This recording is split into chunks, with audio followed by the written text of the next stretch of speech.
ഈമാൻ കാര്യങ്ങൾ 6 കാര്യങ്ങളും. അത് പഠിക്കാനും പഠിപ്പിക്കാനും ദർസുകളുണ്ട്, കോളേജുകളുണ്ട്, ഉസ്താദുമാരുണ്ട്, പണ്ഡിതന്മാരുണ്ട്.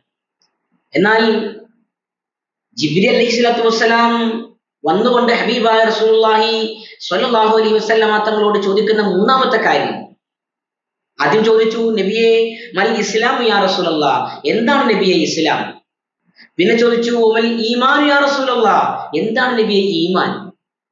പിന്നെ ചോദിച്ചു, എന്താണ് നബിയെ ഇഹ്സാൻ എന്താണ്? മൂന്നാമത് ചോദിച്ച കാര്യം ഇഹ്സാൻ. ഖുർആനിൽ പല സ്ഥലത്തും മുഹ്സിനീൻ മുഹ്സിനീൻ എന്ന് പറഞ്ഞിട്ടുണ്ട്. മുഹ്സിൻ, എന്താണ് ഇഹ്സാൻ? ഈ ഇഹ്സാനിന്റെ മാർഗത്തിലേക്ക് കടക്കണമെങ്കിൽ സർവ്വ പണ്ഡിതന്മാരും രേഖപ്പെടുത്തിയിട്ട് കാണാം, അതാണ് ശരിക്കും തസവുഫിന്റെ മേഖല. അവിടെയാണ് കിടക്കുന്നത്. അവിടെയാണ് ഒരു ഗുരുവിന്റെ ആവശ്യം.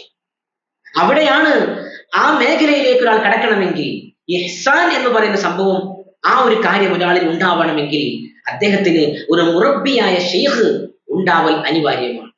അദ്ദേഹത്തിന് നിർബന്ധമാണ്.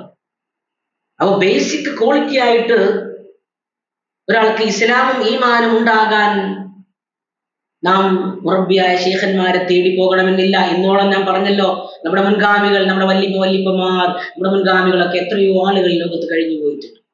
ഇന്നും ഉണ്ട് എത്രയോ സാധാരണക്കാരായ ആളുകൾ അള്ളാഹുവിനെയും റസൂലിനെയും അംബിയ ഔലിയായിനെയും വിശ്വസിച്ചുകൊണ്ട്, 5 നേരം നമസ്കരിച്ചുകൊണ്ട്, സകാത്തും ഹജ്ജൊക്കെ ചെയ്ത് ഈമാനിലായി ജീവിക്കുന്ന എത്രയോ ആളുകളുണ്ട്.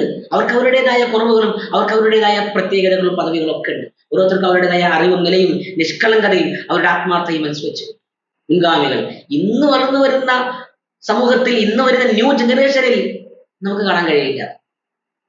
മുൻഗാമികളിൽ ഒട്ടേറെ പേർ ഈമാനിന്റെ അഹരികാരായിട്ട് കാണാൻ കഴിയും. എന്നാൽ ന്യൂ ജനറേഷൻ വളർന്നു വരുന്നത് വളരെ വളരെ സങ്കടകരമാണ്. കാരണം മദ്രസയിൽ പഠിക്കുന്ന കുട്ടികൾക്ക് പോലും